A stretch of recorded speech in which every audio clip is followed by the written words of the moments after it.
All right, well, look, man, Bootleg Kev podcast, Real 92.3. Honored to have all of the members of Goodie Mob on the podcast. Now, I got to give y'all some context on what first, I'm 33. So the first record I ever heard of y'all's that made me just dive in was obviously Still Standing. What was that night? Was that 98, 97? No, you right, like 97. My best friend Ramses played me They Don't Dance No More, and Cee-Lo, your last verse on that record, my name is Sugar. Listen, man, when I heard your voice and your flow was so, it blew my whole fucking head off as a kid, bro. And I, from there I had to go back and tap in with the first album, but that was my first taste of getting introduced to you guys. So 98, 97, I was like 10 or 11 years old. So, man, I've been a fan for a very long time. And that's dope, man. Yeah, it's dope to see all y'all back together, man. And especially with the right production, with Organized Noize. That's right. You know what I'm saying? Like, this is what I know you guys have been hearing all the fans harping at you for so long to do this specific project. Goodie Mob back together with Organized Noize. Why was the timing right in 2020? Because of that fact right there. It was resounding, overwhelming, insistent, consistent. People always saying they want the old thing back, man. Take us back to the beginning. You know what I mean? Take us back to where it all started. And then sometimes, in your travels, you get so far away from home, man, like, you forget to look back. You know what I'm saying? You feel me, Lord? Sometimes people forget how to go back. And other times people ain't even welcome to come back. You know what I'm saying? But that wasn't the case with none of us. You know what I mean? Fortunately, man, home is always where the heart is, man. To come back to Organized Noize, to have the original, first generation Dungeon family, man, the ones who built the pillars, man, and built the foundation, man. Like, it's incomparable. You know what I'm saying? Like, and then also to have Big and Dre, man, like, that's the original. What is 4, 5, 6, 7, 8, 9? That's the original 9, the Magnificent 9, man. Right there. You know what I mean? So it's crazy, man. What can I say, man? We're proud and excited for people to hear what we've got. How long was the crew work? How long, I guess, when did the conception of this album start? How long have you guys been working on this project? And I know all of you guys are aware of how important this is to Dungeon Family fans, Outkast fans, Goodie Mob fans of real hip hop. So I'm sure you guys took your time. When did y'all start first working on this project? To be for real with you, we did this project in the last 5 months. Okay, so this was under quarantine. Yeah, this was under quarantine. Yep. Oh shit! Okay. Everything on this album is brand new. I mean, I guess that makes sense. A lot of the content that I heard, and then obviously the name of the album. That makes sense. Yeah. So that just lets you know. We once this quarantine hit, we made a decision that we was gonna come together. We got in a secret location on the south side of Atlanta. And once the beat started flowing, the first record we recorded was Survival Kit, and then once Survival Kit, shoot. The avalanche came. It was just like we just kept going. We kept going. So here it is again, man. November 13th, 2020. New album, Survival Kit. It's a long time coming. It's a long time coming. Like you said, Cee-Lo, the original 9 on the project. We've noticed how hard it is to get an Andre verse as fans over the last X amount of years. We sometimes we'll get one a year and just be super excited. It might pop up on a Jeezy album or a remix or something. It's only right that he's on the new Goodie Mob album. But how the Andre verse come to be, and was it difficult? I know it's not difficult because y'all are family, but that's an important verse to have on a Goodie Mob album with Organized Noize behind the production. Man, we won't even speak about the difficulties or whatnot. We'll just only speak about the end result. And the end result is the camaraderie, the connection, the respect, the dignity, the love, the blood. I mean, like, you know, like it's a family thing. I mean, like, and you know, we embrace each other's indifferences, man. That's part of what made us very special, man. Like, you know, everybody's unique in their own right and reserves the right. I mean, like, to be that. I mean, like, and voice that. I mean, like, and so like Dre's one of those highly integrable people. I mean, he's an artist. You know what I mean? And I also like to consider myself as such. But like, since we speaking of him, I mean, like, you know, we've grown to just embrace the fact that, man, like, something that he's truly not into. You know what I mean? Like, you know, he ain't into it. And I've seen, dog, like, just for fun. I just tell you, man, we've seen what turn down multi-millions of dollars. Everybody know that. You know what I'm saying? Like, we could all smile and laugh at that because it's like, yo, like, you know, and that way the bar was set, man. So anything that he decides that he don't necessarily want to do, he don't got no passion for it, you know what I mean? Like, nobody could even really argue with that because we done seen him turn down all kind of shit. I mean, like, sure. I was so excited. You know, it's crazy because as a fan, I was afraid that I was going to die without ever seeing Outkast perform in my life. And then a few years ago, they did that festival run, and I got to see them in Tampa, and I was like, all right, that's off the bucket list, you know? But I feel like there's been so much energy that's led up to your guys' moment here. I want to also shout out, I feel like cast coming together for that festival run, and then the importance of the documentary that came out about Organized Noize. I think that also brought a lot of awareness to just that whole wave of what you guys brought to the game. And then now we're here and we have a new album, Survival Kit. I want to go back to the early Dungeon Family days. There's a couple of people who a lot of people don't know or associate with Dungeon Family. And I want to kind of get your guys' some context and some takes on being around, because I heard Usher was a part of the Dungeon Family, or at least around y'all super early. And the same thing with Future, obviously. Future's got it tattooed on his arm. But can you guys kind of talk about like being around then? Like Usher obviously was a kid. From what I think I talked to Big Boy about it. But you know, just the important historical context of what's come from your guys' tree. We could throw Usher in that. We could throw Future in that. What was it like being around those guys before we all obviously, you know, knew who they were? Hey, who got that? it was family, man. You know what I'm saying? It wasn't really nothing exciting about being around none of us. We were just excited because we loved each other. You know what I'm saying? Nobody had really accomplished nothing great at that particular time. So, you know what I'm saying? The magic was just being around people that you love, people that support you, and people that you support. You know what I'm saying? They were younger than us, so they were like little brothers. They used to watch us. You know what I'm saying? They used to come to the studio. I can remember seeing, you know, we used to call Future Meathead back in the day. Meathead. I can remember first time he came to the studio, you know, Rico was like, yeah, this is my little cousin. You know what I'm saying? I met him. He was real cool, real quiet guy, you know, soft-spoken, wasn't really loud. He liked to learn. He liked to sit around and really peep out everything, see how everything was working.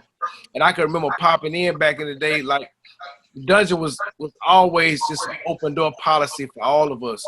So, I mean, you can go over to the dungeon, man, at 3 in the morning, you know what I'm saying, 4:30 in the morning, you know what I'm saying, somebody going to be up, you know what I'm saying, and it's going to be somebody you can kick it with, talk to, kick it for a few minutes, and if you want to go home, you can do that, you want to stay, you can stay. You know what I'm saying? I can remember coming in and seeing Future just working in the studio, just rap. I'm like, who is that? I'm like, man, that's me here. Damn, you know, that boy working, you know, he putting it in. You know, I could really just see his energy, his passion. Yeah, you know, and it showed, and it's still showing. You know what I'm saying? He won the best in the game right now. You know what I'm saying? Period, hands down. Can't nobody argue with that. You know what I mean? And it's lovely to know. You know, we saw him grow, and the good thing about it, when we see him to this day, it's still the love and respect there. You know what I'm saying? Because you know he a real gentleman, a real guy. You know, real Dungeon family member at the end of the day. You know what I'm saying? That's how we roll. But yeah, man, Usher, I don't remember seeing him around there, but I do remember seeing he wrote something on that hot water heater. He wrote Usher, because I was trying to figure out who was Usher, what was that? You know, I never knew what that meant. Then I remember meeting him. He was a little kid. No, he was a kid, yeah, from what I heard, yeah. Yeah, he was a child. Just like, who else came out from under that you didn't know about, you ain't said nothing about? That's Mr. Bobby Valentino. Okay. You know what I'm saying? They used to come over there all the time. Remember, they were little kids, you know what I mean, coming over there, you know what I'm saying, sucking up game, you know what I'm saying, getting tracks, you know what I'm saying, learning the ropes, learning how to move, you know what I mean? And Bobby held on to it. You know, I was closer to him because I knew me and Cujo and Gip graduated from high school with his sister, his older sister. So that's family. That's little Marcel to the end, you know what I mean? So, you know, we all family, we all brothers, we all love each other, we all support each other, man. That's just how it is right here around the Dungeon family, man. That's just how it is. Facts. Wow. Hey, it's a beautiful thing to see it, man. It's a beautiful thing. What was for you guys, like, when obviously you say you got in and you decide, all right, we got to make an album. Having Organized Noize handle the production, was that like, I'm assuming there was just a mutual understanding that, like, if we're gonna do this, there's only one way we do it, and that's to have them be behind the boards. Had to be the easiest decision, I'm assuming, with this project? Yeah, at the time. Yeah. Go ahead, Joe. I mean, then you can say something too. It just felt good not to have the big motherfuckers for beats. Or big motherfuckers for tracks. You know what I'm saying? I had to worry about, man, how much I charge for a track? Shit, just 100,000. Oh, damn, for real? All right, what's up? Right. You know what I'm saying? So it felt good, man, to just go back in the ring, man, with somebody we were familiar with, man. Go ahead, Gil. Familiar with is all the way. I think that brought the comfort down for everybody. It really gave everybody in this group a real chance to sit back and say, okay, what am I going to do? What am I going to bring to this project? At the same time, knowing that they were doing the same thing amongst them, you know, Sleepy, Reek, and Ray. You know what I mean? Like, and like, even doing the album, like on some songs, bro, we got up to 9 mixes on just one record. You know what I mean? So that's how diligent they was going. That's how that they was working on it night and day. You know what I mean? So to get this beautiful project at the end, it's like, man, we can't wait till Friday the 13th so people can hit the survival kit. Because we know it's going to be just like the rest of them. It's going to be a classic. And we're going to be talking about it 25 years from now. Yeah, you guys have classic in your, I mean, listen, man, I listen to Soul Food still like it just came out often, you know, it's a timeless body of work, still standing timeless body of work. I'm curious, Cee-Lo, I know that your solo success has been, and shout out to Gip too. By the way, Gip, the shit you dropped to do from Lunatics was my shit. Ali, right? Kinfolk. Ali and Gip. Yep.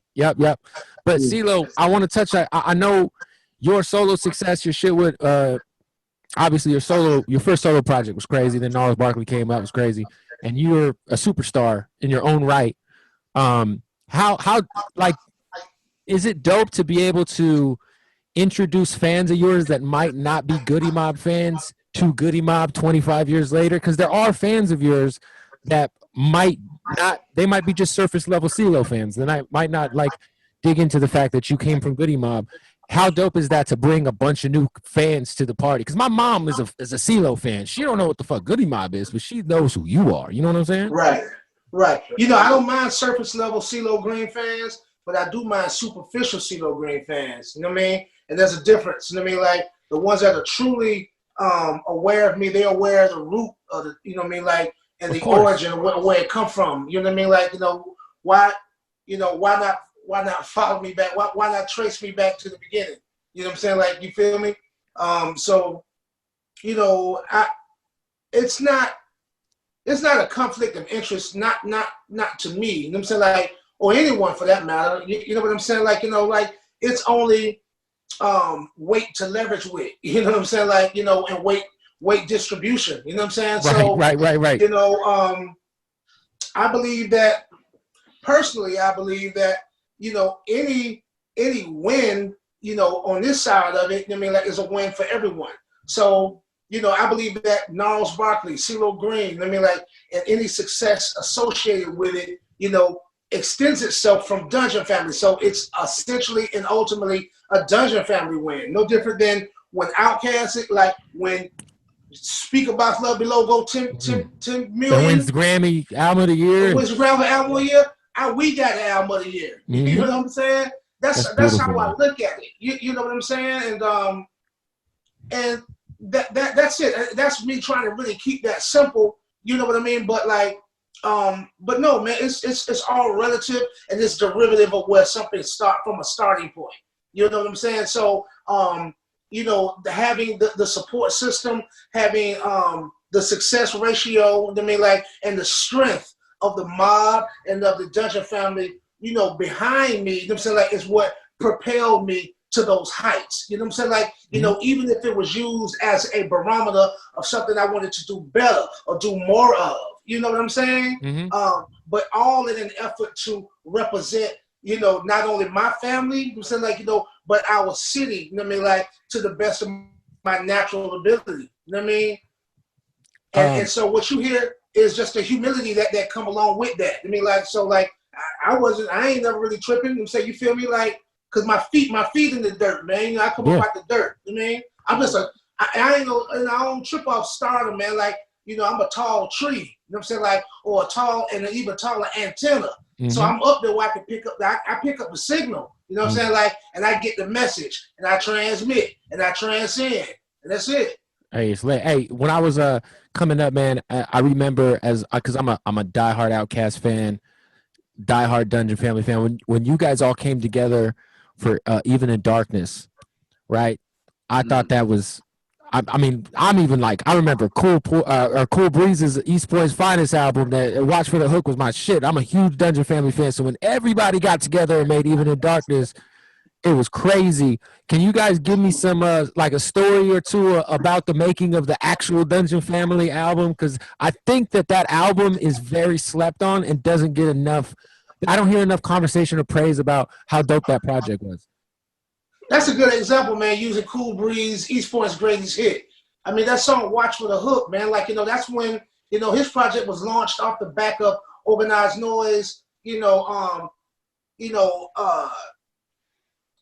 opening up the doors, you know, cutting the ribbon on their new label, Organized Noize Records. You know what I mean? Like, you know, Organized Noize via Interscope. You know what I'm saying? So that was a big look. You know what I mean? And so we all came together, you know, like with the camaraderie and with the teamwork to make that dream work. I mean, like for the homie, you know what I mean? No different than he showed up for us when he coined the phrase "Dirty South." You know what I mean, like, and lended that. You know what I'm saying, you feel me, to Goodie Mob's debut album. So like, you know what I mean, like, you know, the love is reciprocated. You know what I mean? Like, you feel me? And always acknowledge it where it's due. You know what I'm saying? So, you know, like, it wasn't no egos in there, none of that kind of shit. I mean, like, it was a homie turn. We you know, we teamed up.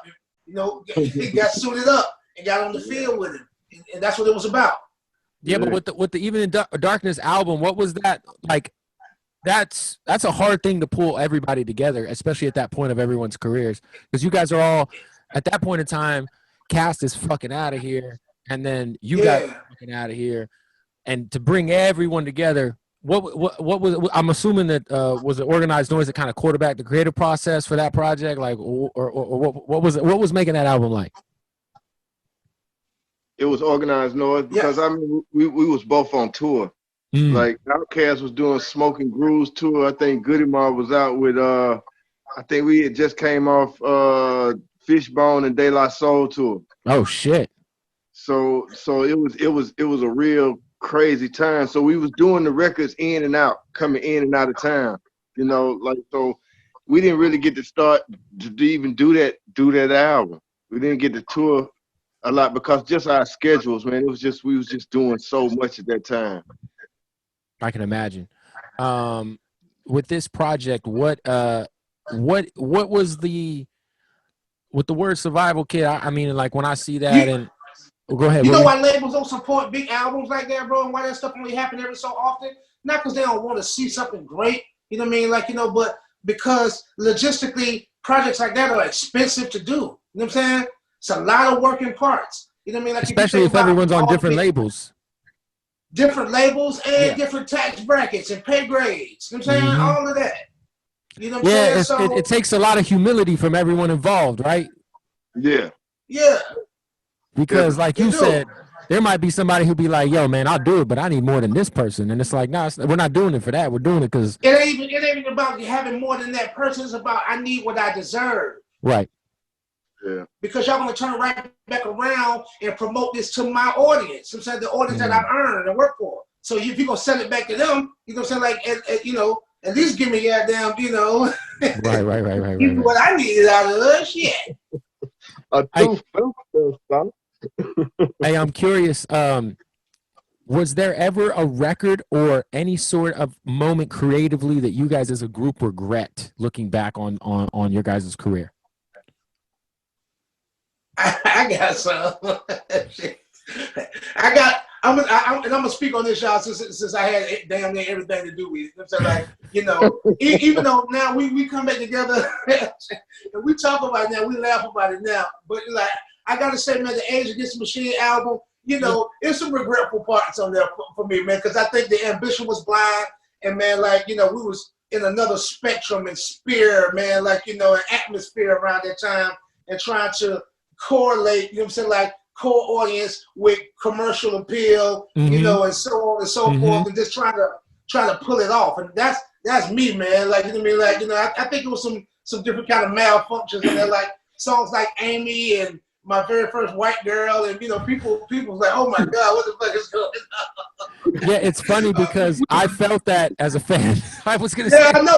That's why I'm being honest with you. I'm being transparent, like, because we gotta keep it real. That's a real conversation that we'd have had. But you know what? Because you guys have tried this before in 2013. You know what I'm saying? And that's what I'm saying. So check it out. So it's like Goodie Mob always been controversial, you know, and dangerous. So like, you know, like the South's most dangerous group is how I like to, you know, look at it. So with that, I felt like it lent itself to, you know, a larger conversation, but it was supposed to be shock value, controversy, blah, blah, blah, blah, blah.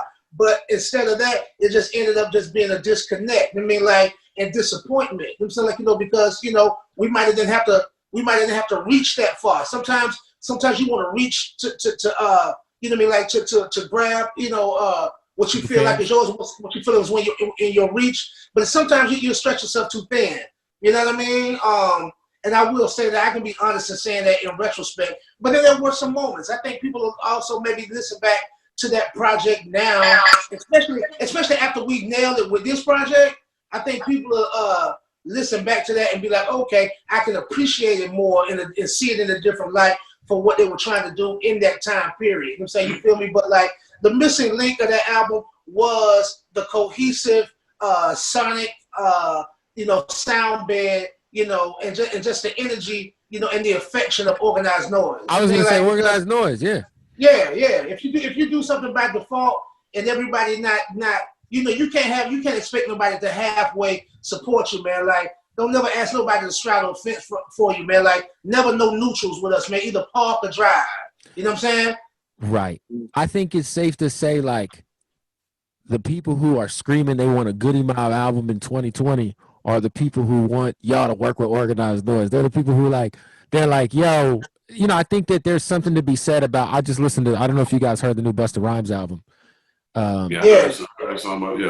Great album, right? But I heard his album and I was like, yo, Busta did not, like, he took his time on the album, but what he did was he made an album that he knew his core diehard fans would appreciate in 2020, right? And I feel like when this and that album got announced, I was just so excited, man.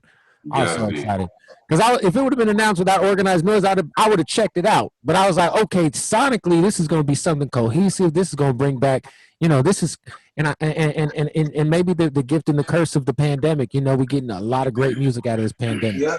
Hey, yo, Gil, Joe, Mo, did I say anything wrong about that? Oh no, that was great. That was great, bro. Man, I mean, I love Age Against the Machine. I mean, you know what I'm saying? I mean, a few song choices, like you said. I mean, we could have did something else, but for me, it was two songs for me that I was like, damn, I wish I had got on. And it was Dirty South and Black Ice, right? And we tried to do remixes for them, but they was not the same. Right. You feel what I'm saying? Like we tried to do the remix with Mystical, with was the Dirty South remix with Mystical. Yeah. Mm-hmm. And then we did I forgot who produced the Black Ice remix. I think DJ was still the same, wasn't it? Yeah. Okay.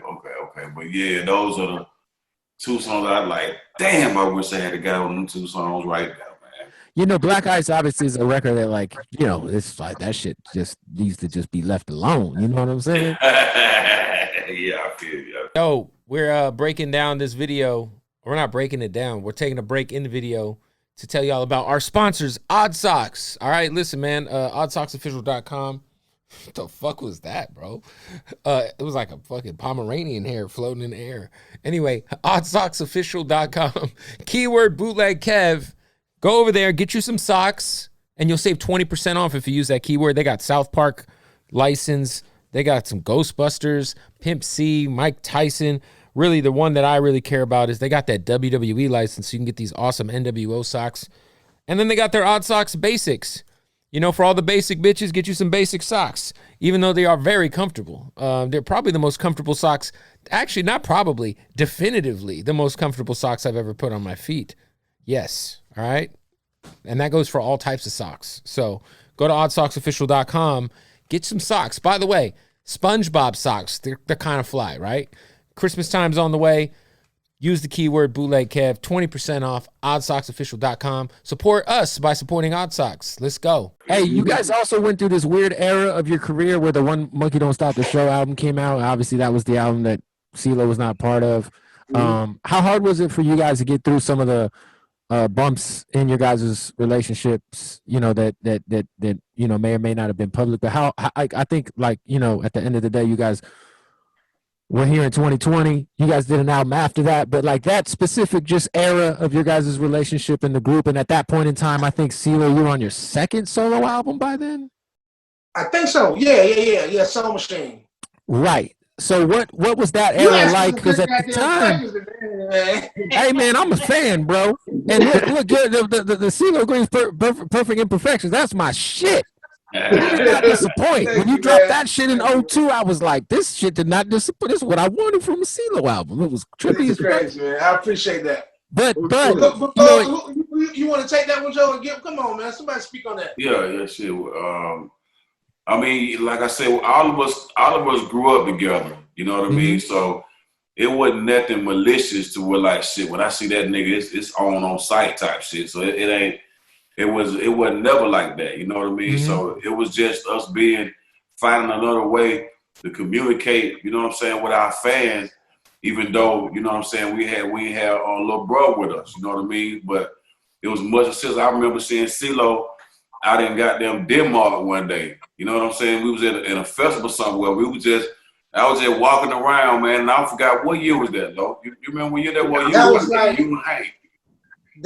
was like, that's like, hold on, that's like 06. Yeah, 06, something like that.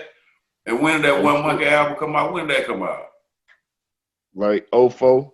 04. So we were still working and everything, man. I just happened to see Cee-Lo out in goddamn a whole nother country, man, in Denmark, man. We was just like, damn, man, what's up, little bro? Like, man, see you, man. It was instant love, man. So right. I still remember what you had on, boy. You on a white Dickie short set was with a green shirt up under it.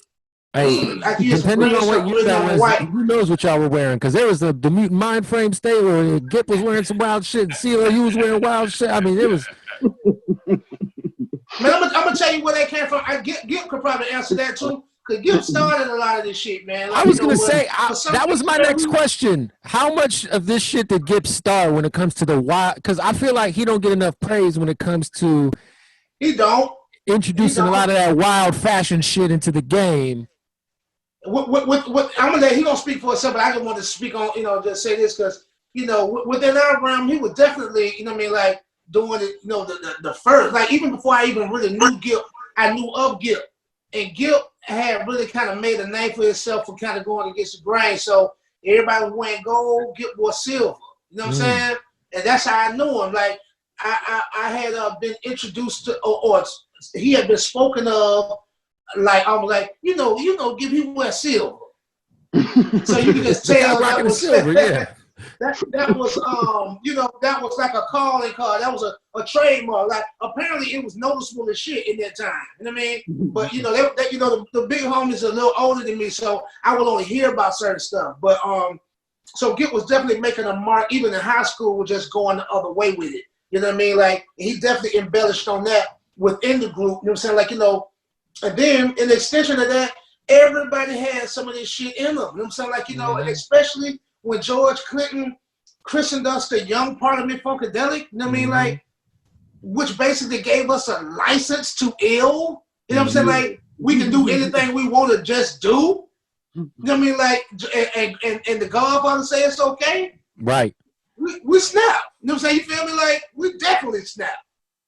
Hey, I just want to. What's so dope about it? Cause we all goody goo-goos. You know what I'm saying? You feel me? Like, all street niggas, all real. Right. You know what I mean? Like, and we could defend our right to be different in the drop of a dime. You know what I'm saying? You feel me? So it was no different than Africa Bambaataa and the Soul Sonic Force being the Black Spades before they christened themselves, you know, Africa Zulu Nation. You know what I mean? Like, so when they was wearing them costuming back then, it's like, imagine being in the middle of the burnt down Bronx with them fucking goddamn them rolls. You know what I'm saying? Like, so it was probably the same kind of effect. That's what I likened it to. And they got away with it, and I knew they was thorough because I knew the backstory. So anybody from Atlanta, they knew what our backstory was, and they knew we could defend it. They was like, "Well, shit, man, we just got to catch up to these niggas because they on some extraterrestrial art form type shit." And hey, man, we ain't gonna say nothing. We can't say nothing about it. You know what I'm saying? You feel me? Like, because it was interesting, it was intriguing, and people wanted to understand what the expression was about.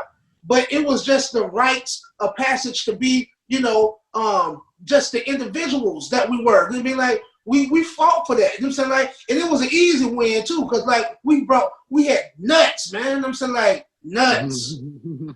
I knew for a fact. I'm like, man, shit, like, what the fuck somebody gonna tell us what we can't do? You know what I'm saying? Like, man, like, we can laugh. We might even laugh before we get mad. You know what I'm saying? You feel me? Like, but I got to tell you, in 30 years, man, like, ain't nobody never disrespected us, bro. I don't wear a wedding dress, man. Like, nobody. Listen, never you were a silver, or was it gold? You were just a gold. You when you went to that award show, you was right. Your whole head was gold, and all gold. That shit's crazy. You went as the award. I went as the award. So you know what I'm saying? Like, it's all fun. It's all exhibitionism, pageantry. You know what I'm saying? Like, it's definitely just being brave enough to be yourself, going against the odds, being different, being definitive, being distinguishable, you know, setting yourself apart. And it take heart and soul to be yourself, because the main identity crisis that most people in society go through is not wanting to be alone. That's painful. So you're looking for acceptance. Some people don't want to. Some people they sacrifice being an individual for the sake of not having to be alone. For the sake of being accepted by people. Yeah, no, that's some real shit. Well, I think go that's ahead, get back on that. That's real. Go ahead. I mean, I feel like another thing in the beginning, bro, it was just I just realized that our dialect was different. I realized that the way we perform was different. And I came up with it in my own head, and I was like, man, if they don't remember nothing we said, they gonna remember what I look like. And I remember we did a music conference in Nashville, and that was the first time I did it. And I mixed these short sets with this green alligator overall set. And I remember seeing it was us and Bad Boy. And I just remember seeing how they looked at me like, wow, like, look, like, he looked wild. Right. but at the same time, I knew that was something that I had to continue to do. So I just started expounding on it. I just came back home and I just started going to fabric stores. And I just started testing things out. I just started going to Magic City and monkey hair pants, and just standing in there with all the girls and the strippers and the dope boys, and just seeing how they would react to it. And once I just started doing that, walking in there with lime green all the way to the floor, jackets on, and the dope boys there being like, "Oh, that's just Gift." I was like, "I got him now. I can do it. I can do it all the time." All right, look, real quick, guys. Last question. I just want everybody. Friday the 13th, the album comes out, right? Yeah. T-Bo Goodie, where you at, T-Bo Goodie? real quick. Let's say I put the album in right now. I want everybody to give me a different answer. What's the first song I should go listen to? I know the right answer is I should just press play and let that bitch ride, which I'm gonna do. But give me everyone's favorite song on the project. Quick. For my people. For my people, that was Back to back. Back to back. For my people. What about you, Cee-Lo? Curry Goat. What's it called? Curry Goat. Curry Goat. All right. Well, there you go. Listen, Friday the 13th, fully produced by Organized Noize. The new Goodie Mob album is out. Go support that shit. I appreciate all of y'all, man, for sitting down with me and taking the time out of your day, man. You guys are all legends. I appreciate y'all. Thank you. Yeah. Y'all stay up, man. All right, Timo. You too. All right, guys. For sure. All right, now. Y'all stay up.